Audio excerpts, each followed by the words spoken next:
In a sudden appearance, the first snapshot of Minecraft 1.17 has officially been released, bringing with it Amethyst, Copper, and a whole lot more. So, that being said, my name is System Z, and this is Snapshot 20W45A.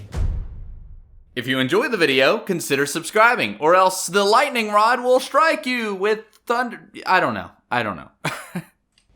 Oh man, this is going to be exciting. The first snapshot introduces Amethyst, Copper, and quite a lot of other really cool, unexpected changes to Minecraft. And today, we're going to run through the list of all of the changes you can experience in the snapshot. And first and foremost, we're taking a look at the beautiful Amethyst geode, which as you can see, has naturally generated here.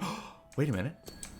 Oh, when you walk on the Amethyst block, it jingles. That is amazing. I love that. It sounds so good.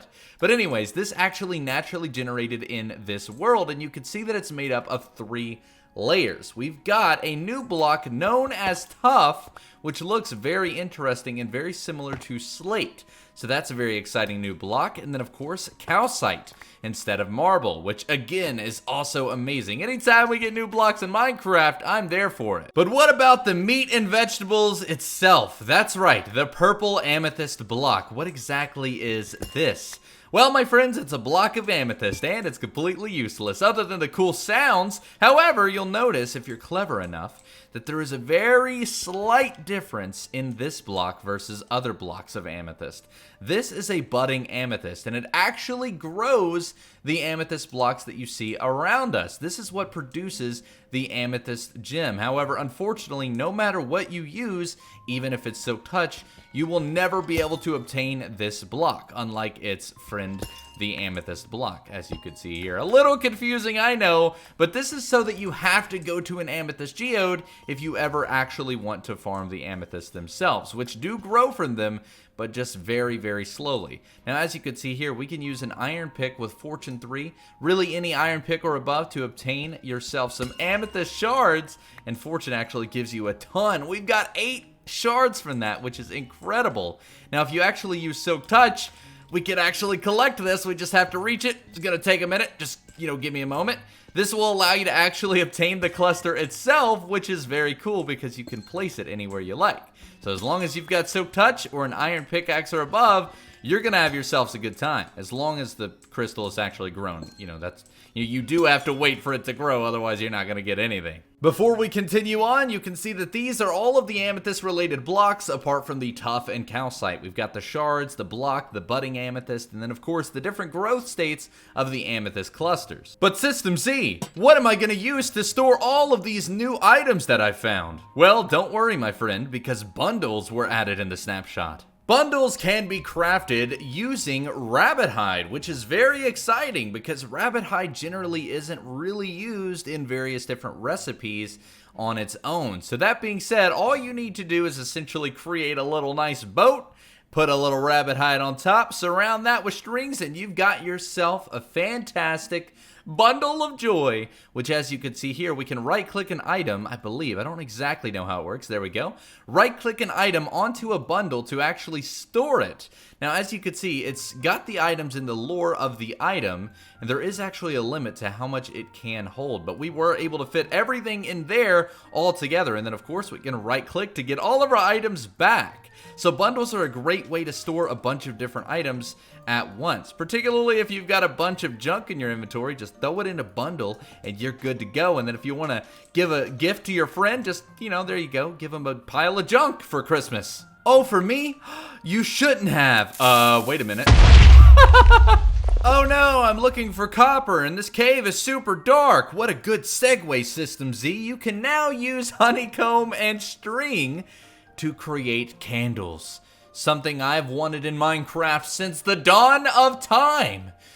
Maybe not the dawn of time, but as you can see here, we can actually craft candles using honeycomb and string. And the great thing is they are actually very similar to sea pickles in terms of their placement. So we can go ahead and just make 60 candles. And then of course, I'm assuming if we use cyan, we can actually dye them as well, which is incredible. But you're not going to need to stop there. You're actually going to need a flint and steel as well.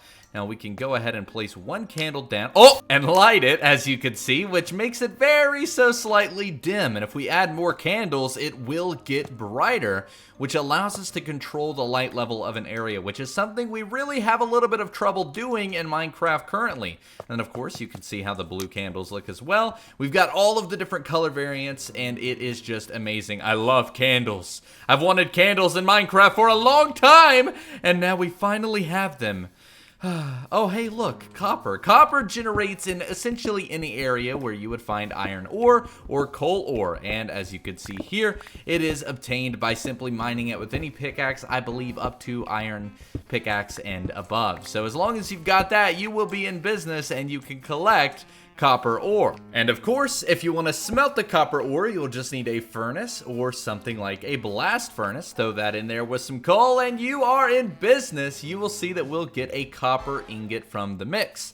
Now there's actually quite a lot of different blocks and items that you can create and craft using copper. So let's take a moment to explore all of those. Yeah, I wasn't kidding. There are a lot of different copper blocks. But before we get into the blocks, we need to craft a very special item now that it's raining outside. As you can see, we can now use 3 copper ingots to craft a lightning rod, which if you've been watching for a while, you know that we've got some very scary experiences with the lightning rod, which will actually capture any lightning in a specific area around that particular block. Oh, there it goes, just like that. You can see it actually captured the lightning, and it will actually put out a redstone signal once it's been struck, which is very, very exciting. It's also very difficult to pick up, so yeah, this is gonna take a minute.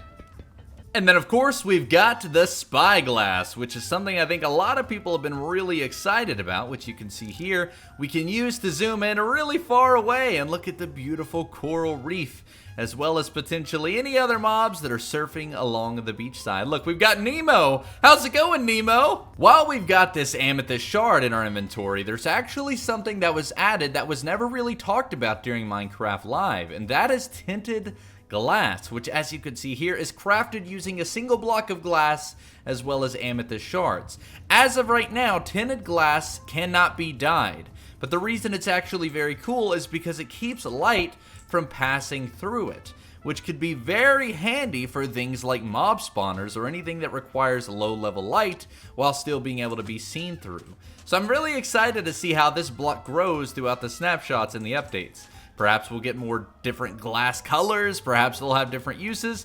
I don't know, but I'm just glad that amethyst has more than a couple of different uses. Ding dong, the copper's done. That means we can take it out of the oven and make ourselves copper blocks, which as you can see here, just look fantastic. I'm actually really happy with the way this block looks. We've got some really cool bolts on the very corners of the block, which gives it a very industrial vibe, which in Minecraft we don't have too many of. I think the only thing that could make this better is if the outline was a little bit more contrasted from the actual block to separate those edges, but I cannot complain. Now these actually will begin to change over time.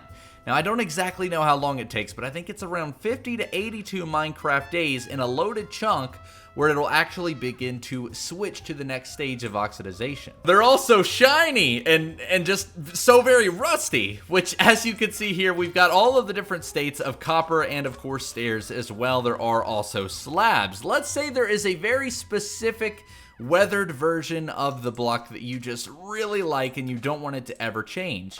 Perhaps you don't want the copper to ever weather at all, or say that you like this particular stage. You can actually collect them in any point of the stage with any pickaxe, as you can see here, and we can actually use honeycomb to wax it. This will keep it from being able to change into a different block altogether, so that you will permanently have this particular block and it will not change ever. Personally, I am really glad they added that. As a builder myself, I love to be able to use all sorts of different blocks in Minecraft, so it's really cool to have that option. Now that does pretty much cover all of the major changes. However, there is something really huge that I don't think anyone was expecting, and that is that rail carts can now be placed in the water without breaking, as you can see here. So that means we can actually now travel redstone well, let me just ignore that. I'm no redstone genius. You can see we can actually travel items into water. Okay, well, it needs to, let me just nudge that along. There we go, as you can see. And then, of course, we can transfer items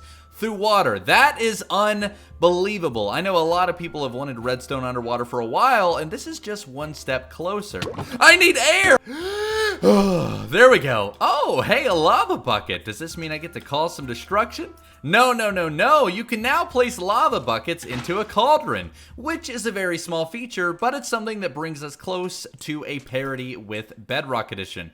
Not something that's overly important, but still very cool nonetheless. And now we can sit here and roast. Well, my friends, that is pretty much going to do it for today's video, but before we go, earlier today I uploaded a video about this biome that you're seeing here, which is covered in new material, new features that I particularly want added to Minecraft 1.17. It's specifically for a biome for the glow squid, and it's a really, really cool biome that we put a lot of work into, so I definitely recommend you check that out by clicking the iCard in the top right corner now. But that being said, there are a lot of different bugs that were fixed in this snapshot and a lot of things that I didn't cover, so I really recommend you check the article in the link in the description below. But that being said, if you enjoyed the video, make sure to leave a thumbs up and consider subscribing and turning on notifications so that you're alerted whenever I upload my next video. I really appreciate all of the amazing support you guys have been giving me lately. We are well on our way to 600,000 subscribers, which is amazing.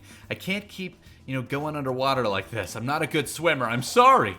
But that being said, that's going to do it for today. My name has been System Z. You guys have been awesome. Let me know what your favorite feature of the snapshot is, and I'll see you in the next one. Thanks for watching.